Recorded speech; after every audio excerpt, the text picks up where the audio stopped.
जियो भी अब जिए नहीं देगा, क्योंकि जिस अनंत अंबानी को शादी को देख के आप लोग सब खुश हो रहे थे, मोटा भाई ने उसकी शादी का पैसा आपसे वसूल लिया। आदमी का काम रोटी कपड़ा मकान से चल जाता था, लेकिन नहीं, उसके बाद मोटा भाई ने आदत लगाई कि उनके जीवन में इंटरनेट भी होना चाहिए। और जब इंटरनेट की आदत डल गई तो आटे के साथ साथ इंटरनेट का भी रेट भी हाई हो गया।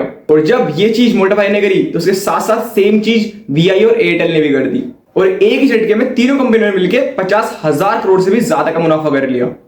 और अधिकतर भारतीयों की जो पहली सिम थी वो बीएसएनएल थी, और पत्नी की तरह बढ़िया तरीके से साथ निभा रही थी। और जब आया जियो, जब आया एयरटेल, तो अपनी बीवी को छोड़ के तुम पहुंच गए उन सिमों के पास। और जब सब ये कंपनी आपको लात मार रही है, तब आपको वापस बीएसएनएल की याद आ रही है। और hashtag I support BSNL, hashtag port to BSNL, ये सारे हैशटैग ट्रेंड कर रहे हैं। लोग रीलें निकाल रहे हैं, धरने प्रदर्शन कर रहे हैं, सिम पोर्ट कर रहे हैं। लेकिन कभी आपने सोचा बीएसएनएल भारत का प्राइड, पैसे छापने की मशीन और इतना बढ़िया सिम कंपनी एकदम लॉस में कैसे आ गई? ये बीएसएनएल फेल हुआ, ये ऐसे जानबूझकर फेल कराया गया। और इन सब चीजों के बाद भी बीएसएनएल अब तक टिका हुआ कैसे है? और क्या बीएसएनएल अब सही में वापसी कर पाएगा? और आम आदमियों के लिए बीएसएनएल का वापसी होना कितना ज्यादा जरूरी है? और इस पूरे गेम में टाटा जी की क्या भूमिका है, इस वीडियो में जानते हैं। सबसे पहले शुरू करते हैं बीएसएनएल की शुरुआत कैसे हुई। बीएसएनएल की फुल फॉर्म है भारत संचार निगम लिमिटेड। और कुछ लोग मजाक में कहते हैं भाई साहब नहीं लगेगा। और इस कंपनी की शुरुआत हुई थी अक्टूबर 2000 में, और इनका गोल सिंपल सा था कि देश के कोने कोने में कनेक्टिविटी पहुंचा दो, जो आम आदमी है वो आपस में कनेक्शन कर पाए, पूरी सुविधा है, ये सस्ती हो।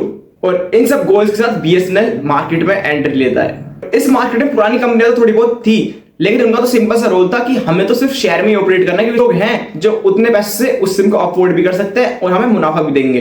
अगर गांव जाए तो इतनी मेहनत कौन करे, गांव में कौन सर्विस पहुंचाए, और गांव में तो लोग इतना पैसा भी नहीं देते। प्राइवेट कंपनी को चाहिए था प्रॉफिट, तो वो तो दूर गई नहीं, लेकिन बीएसएनएल हर छोटे छोटे गांव तक पहुंचा। लेकिन पहले साल ही जबरदस्त प्रॉफिट किया, और सन 2001 से 2008 के बीच एक बार लॉस में नहीं गई, बल्कि टोटल 8 सालों में 46,668 करोड़ का प्रॉफिट कमाया। और एक समय तो ऐसा था 2004 और 5 के बीच में कि एक सिंगल ईयर में 10,000 करोड़ से भी ज्यादा प्रॉफिट कमाया। और ये बात उस टाइम की है जब बीएसएनएल डोमिनेट करता था 70% मार्केट शेयर के साथ। और भाई जब कोई चीज गवर्नमेंट का खजाना बढ़ने स्टार्ट कर देती है, गवर्नमेंट को मुनाफा देना स्टार्ट कर देती है, जब आता है लालच। और उस समय से शुरू हुआ बीएसएनएल का डाउनफॉल। और इसके 4 कारण थे, एक एक करके समझते हैं। और पहले कारण की 2007 के आसपास शुरुआत हुई कि उस टाइम के जो टेलीकॉम मिनिस्टर थे दयानिधि मालम, उनसे सीबीआई पूछताछ करना शुरू कर देती है कि पता नहीं यार क्या बात हो गई। फिर बाद में मीडिया में एक खबर निकल के आई कि उन्होंने अपने घर में उन्होंने बीएसएनएल के बड़े बड़े अधिकारियों की मदद से 323 हाई कनेक्शन की जो लाइनें अपने घर में डलवा रखी थी। और आप सोच रहे होंगे कि 323 हाई कनेक्शन की लाइनों से वो अपने घर में कर क्या रहे थे, क्योंकि उन 323 लाइनों से जो इनका प्राइवेट नेटवर्क था, सन नेटवर्क, उसको सप्लाई दे रहे थे ये लोग। और अब आप बताओ कि सरकारी पैसे से, बीएसएनएल के पैसे से प्राइवेट मीडिया ऑपरेट हो रहा था। जब ये सब चीज पकड़ में आई तो दयानिधि ने कर दिया वहां से रिजाइन।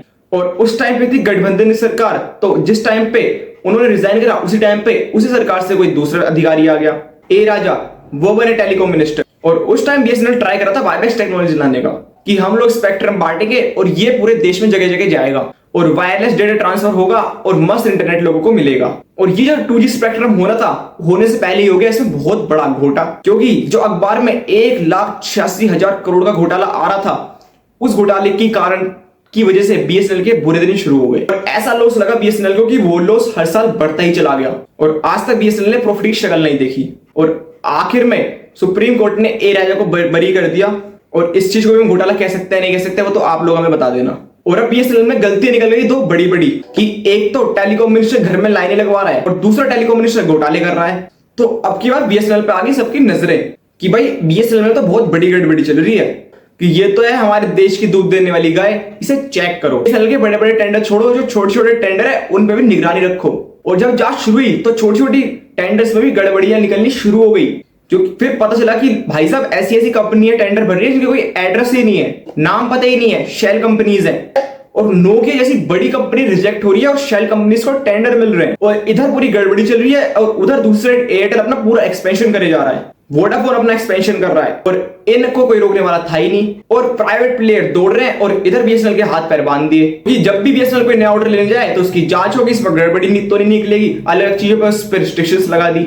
ऐसा ही एक किस्सा हुआ उस समय, 93 मिलियन जीएसएम की लाइनें बिछाई जाएंगी। और ये इतना बड़ा प्रोजेक्ट था कि उस टाइम इसकी वैल्यू थी 10 बिलियन यूएस डॉलर्स। और आज के भाव पर अगर हम देखेंगे तो लगभग 80,000 करोड़ का ये प्रोजेक्ट था। और अगर ये प्रोजेक्ट हो जाता तो विश्व के सबसे बड़े प्रोजेक्ट में से एक प्रोजेक्ट होता। और फिर उसमें भी गड़बड़ी, और फिर सरकार ने कहा तो वहां पे अपना संपर्क स्थापित किया। वैसे तो बीएसएनएल का लेना देना था नहीं कुछ प्रॉफिट कमाने से, लेकिन कुछ भी टेंडर निकलता सब फिर गड़बड़ी फिर जांच कि दो मंत्री हट भी गए, अब करे तो करे क्या कि प्रोजेक्ट ही बंद कर दो, अब कुछ नया करते ही नहीं है कि अब नया इक्विपमेंट खरीदना ही नहीं, नए टावर लगाने ही नहीं, तो पड़ा है बस उसको ही चलने दो। बीएसएनएल के हाथ पैर बांध के उसको पटक दिया साइड में। जो बाकी प्राइवेट पेड़ थे एयरटेल आइडिया वो भगे जा रहे हैं बिना कोई रोक टोक के। ये था one of the biggest reason जिसकी वजह से बीएसएनएल की ग्रोथ एकदम खत्म हो गई और डाउनफॉल शुरू हो गया। दूसरी सबसे बड़ी गलती रूड स्टाफ और इनका एग्रेसिव बिहेवियर। और सरकारी कंपनी थी तो बीएसएनएल के कर्मचारियों में आ गया था घमंड कि हम तो मार्केट लीडर है, हम जो करेंगे वही सही है। कि मान लो मुझे ब्रॉडबैंड का कनेक्शन लेना है और मैं एक प्राइवेट कंपनी एयरटेल को कॉल लगाऊंगा तो अगले दिन एयरटेल का बंदा आएगा और मेरे घर में वाईफाई कनेक्ट करके चला जाएगा। अगर मुझे बीएसएनएल का लगवाना है तो पहले मैं उनके ऑफिस में जाकर एप्लीकेशन लिखूं, फिर वो आएंगे देखेंगे और फिर कहेंगे 7 दिन बाद हम आके लगाएंगे। और फिर अगर काम ना करे तो फिर जाके काम की एप्लीकेशन मुझे लिखवानी पड़ेगी। और अगर वो वाईफाई चलता ही नहीं है तो फिर मैं उसे हटाने की एप्लीकेशन लिखूं। और उस टाइम पे जिस लोगों ने बीएसएनएल का ब्रॉडबैंड लगाया है उन लोगों ने दिल से बद्दुआ दी है कि ऐसी गंदी सर्विस तो किसी और कंपनी की हो ही नहीं सकती। और जनता थी प्रॉब्लम में और ऑप्शन ढूंढ रही थी कोई और ऑप्शन मिल जाए बीएसएनएल से अच्छा। और जैसे ही कोई बढ़िया सा ऑप्शन मिला तो जनता उस पर कूद पड़ी। और तीसरा और सबसे बड़ा कारण जो सब लोगों को दिख रहा है, जियो की एंट्री। जियो ने कहा, जियो ने आ गया सस्ता, नहीं जियो ने आगे कहा कि फ्री का नेटवर्क ले जाओ और 3G नहीं 4G ले जाओ। और जनता को जब एक बार 3G की जगह 4G का चस्का लग गया और वो भी फ्री में, तो जनता तो फिर उस पर कन्वर्ट करने ही वाली थी ना। तो इधर 2G पे पड़ा है और जहां पे बात 2G 3G की हो रही है और वहां पे जियो 4G की आया तो अब कौन 2G 3G को पूछेगा। बीएसएनएल तो छोड़ो, टाटा डोकोमो भी गया, एयरसेल भी गया, वोडाफोन का शेयर भी टूट गया। और आइडिया और वोडाफोन जब दोनों ने हाथ मिलाया जब जाके आप वो सर्वाइव कर पाए हैं, सांस ले रहे हैं लंबी लंबी। छोटी छोटी कंपनियां जो शुरू होने से पहले ही खत्म हो गई। जो चौथा सबसे बड़ा कारण था वो भी बीएसएनएल का एक इंटरनल रीजन ही था कि टेक आरपू मतलब एवरेज रेवेन्यू पर यूजर, कि एक यूजर से कितने रुपए कमाते हैं। आरपू ऐसे निकलता है कि अगर आप शहर में काम करोगे तो शहर में आपका आरपू ज्यादा होगा और अगर गांव में काम करोगे तो गांव में आपका आरपू कम होगा। बीएसएनएल ज्यादा से ज्यादा काम करती थी गांव में और सरकारी कंपनी थी तो सस्ता रखना तो वैसे भी जरूरी था। एक तो उसका आरपू वहां पे कम था प्लस इसके खर्चे ज्यादा थे। बीएसएनएल पे एक टाइम पे थे 1,70,000 एम्प्लॉई, सबकी थी सरकारी नौकरी तो सबकी थी मोटी मोटी सैलरी। वो कमा रहा है, पैसे इतने सारे जा रहे हैं तो एंड क्या होगा, कंपनी को लॉस होगा। तो बीएसएनएल क्यों टूटा अभी आपको समझ में आ गया होगा, लेकिन बीएसएनएल टूटना नहीं चाहिए, ये ज्यादा जरूरी है। अब बीएसएनएल की जरूरत हमें है क्यों, टूट गया तो टूट गया। बहुत सारी बड़ी बड़ी कंपनियां बंद होती हैं पर नहीं, बीएसएनएल बंद नहीं होना चाहिए। और इस बात को आप लोग पकड़ के बैठ जाओ। क्यों? सबसे बड़ा कारण तो आपने अभी आंखों के सामने देख लिया, टू कंट्रोल द कंपटीशन, कि अब तो बीएसएनएल खत्म हो ही गया, प्राइवेट प्लेयर्स वैसे ही चले गए। ले दे गए 3 कंपनियां बच रही हैं, जियो, एयरटेल और वीआई।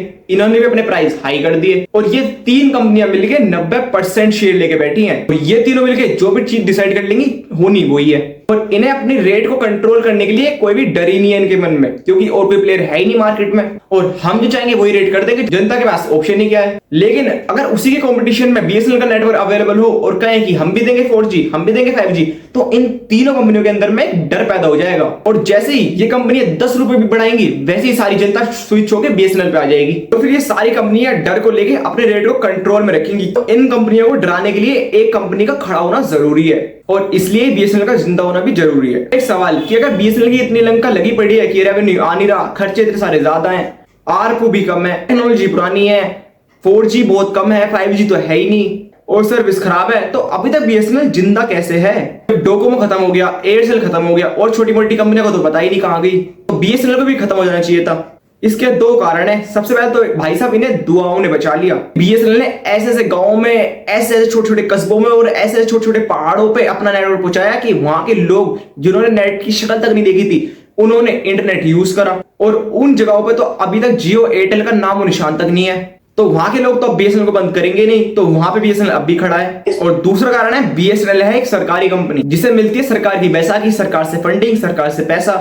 तो मोदी सरकार फंड पे फंड रिलीज करे जा रही है और बीएसएनएल अभी जीवित है। और सरकारी एम्प्लॉय को पता है कि सरकार तो पैसा देगी देगी, तनख्वाह देगी देगी, बेसिकली सरकार की वजह से बीएसएनएल टिका हुआ है और थोड़ा बहुत चल रहा है दुआओं से। और अब सबसे बड़ा सवाल कि अब बीएसएनएल बाउंस बैक करेगा या नहीं करेगा, वापसी मार्केट में आएगा या फिर नहीं आएगा, एक्सपेंड करेगा या फिर नहीं करेगा। और इसका जवाब है हाँ, ये वापस आ सकता है। तो 4 कारण है जिसकी वजह से बीएसएनएल वापस आ सकता है। सबसे पहला कारण है मोदी सरकार, कि मोदी सरकार ने पिछले 5-6 सालों में 3 लाख करोड़ से ज्यादा का फंड बीएसएनएल को दिया है, क्योंकि सरकार को पता है कि बीएसएनएल डूबा किसी और सरकार की निगरानी में हो, लेकिन अगर हमारी सरकार में बीएसएनएल बंद हो गया तो जनता तो कभी माफ करेगी नहीं। तो भाई कुछ भी हो, कैसे भी हो, बीएसएनएल को जिंदा रखना जरूरी है तो जरूरी है, तो सरकार तो साथ छोड़ेगी नहीं। और दूसरा जो सबसे ज्यादा बड़ा भरोसा है, सरकार से भी बड़ा भरोसा है, वो है टाटा जी पे। जहां मोटा भाई ने और एयरटेल ने 5G लॉन्च कर दिया है और 5G की टेस्टिंग लग रही है, उस जगह बीएसएनएल अभी कह रहा है कि हम तो भाई अभी 4G की तैयारी कर रहे हैं और 2024 का उनका टारगेट है कि हम तो 4G लगाएंगे और 2025 में इसको 5G कर देंगे। और अगर कोई बीएसएनएल का व्यक्ति मेरे से कहे कि हम तो 2024 में 4G करेंगे और 2025 में 5G कर देंगे, तो मानने वाली तो कोई बात है ही नहीं। बट इस काम को जो ठेका दिया गया है वो दिया गया है रतन टाटा जी की कंपनी को, टीसीएस को। 15,000 करोड़ का कॉन्ट्रैक्ट टीसीएस को दिया गया है। और जब टीसीएस ये कहती है कि हम जिम्मेदारी लेते हैं, फिर तो हम जिम्मेदारी लेते ही लेते हैं, फिर तो आपको बिलीव होना ही चाहिए। हार्डवेयर तो वही रहेगा, बस सॉफ्टवेयर में थोड़ा सा अपडेट हो जाएगा, 4G का 5G हो जाएगा। और ये टाटा का भरोसा है कि टाटा कर देगा। अगर आपको भी लगता है कि टाटा का भरोसा है तो कमेंट करके बता देना कि हाँ टाटा है तो बीएसएनएल जिंदा रहेगा ही रहेगा।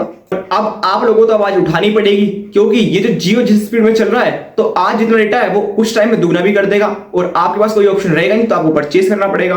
तीसरा कारण है एफिशिएंसी, कि गवर्नमेंट को समझ में आ गया है कि जो 1,70,000 आदमी है का बोझा हम उठा ही नहीं पाएंगे, तो उन्होंने वीआरएस की स्कीम निकाली है, वॉलंटरी रिटायरमेंट स्कीम, कि बहुत सारे उस टाइम के व्यक्ति जो उस टाइम के थे जिनको आपका रूड बिहेवियर लगता था, तो बहुत सारे उस समय के लोग रिटायर हो चुके हैं और जो नए एम्प्लॉइज भर्ती हुए हैं वो इस गलती से सीख चुके हैं कि क्योंकि लॉस में गई और इतने सारे लोगों को वीआरएस लेना पड़ा, तो अब इनकी अकल ठिकाने आ जाएगी और अब वो रूड बिहेवियर देखने को नहीं मिलेगा और अब इफिशियंसी भी बढ़ जाएगी। तो चौथा जो सबसे इंपॉर्टेंट कारण लग रहा है कि पब्लिक सपोर्ट में उतर गई है, धरने कर रही है, रैलियां कर रही है, हैशटैग्स चला रही है। पब्लिक बीएसएनएल को इग्नोर करके बैठी थी और फ्री के लालच में जियो पे भग रही थी, एयरटेल पे भग रही थी, लेकिन अब पब्लिक को पता लग गया है कि अब ये कंपनी अपनी मनमानी चलाएंगी और रेट को कुछ भी कर देंगी, तो अब हमें बीएसएनएल के सपोर्ट में उतरना ही पड़ेगा। और इन्हें समझ में आ गया कि प्राइवेट प्लेयर किसी से नहीं है, इनका बेड़ा पार तो बीएसएनएल ही करेगा। और एक गुस्सा आ गया है जियो के प्रति, एयरटेल के प्रति, और लोग इनके ऊपर गुस्सा है और एक मन में खटास सी है। और जैसे पहले लोग बीएसएनएल का एक ऑप्शन ढूंढ रहे थे कोई और कंपनी आ जाए, ऐसी अब लोग कोई और ऑप्शन ढूंढ रहे हैं कि जियो एयरटेल से कोई और कंपनी आ जाए जिसमें हम स्विच कर लें। और अगर भाई साहब अब बीएसएनएल मौके पे चोकर लगा गया तो बीएसएनएल अब बड़ा प्लेयर बन सकता है मार्केट का। जैसे कि अभी बीएसएनएल ने प्लान लॉन्च किया है 1515 रुपए का पर साल का प्लान, जिसमें 2 GB डाटा पर डे मिलेगा। और अब बताओ ऐसा प्लान तो किसी कंपनी ने सोचा तक नहीं होगा देने का, और ये बीएसएनएल दे रहा है। और भाई साहब अगर बीएसएनएल ये सब चीज से रिवाइव कर गया तो जियो एयरटेल का क्या होगा? तो भाई जियो एयरटेल को अपना प्राइस घटाना पड़ेगा, और अगर नहीं भी घटाई प्राइस तो अगले 2 से 5 साल में प्राइस बढ़ाने का सोचेंगे भी नहीं। सो ये थी पूरी कहानी बीएसएनएल की, कहां से शुरुआत हुई, कहां पे पहुंचा बीएसएनएल, कहां पे ड्रॉप हुआ और कहां पे अब बीएसएनएल पे मौका है दोबारा से मार्केट में रिवाइव करने का और अपना बड़ा एम्पायर दोबारा से खड़ा करने का। सो आई होप आपको ये पूरी वीडियो पसंद आई होगी। वीडियो पसंद आए तो वीडियो को लाइक कर देना, चैनल को सब्सक्राइब कर देना। पूरी वीडियो देखने के लिए धन्यवाद।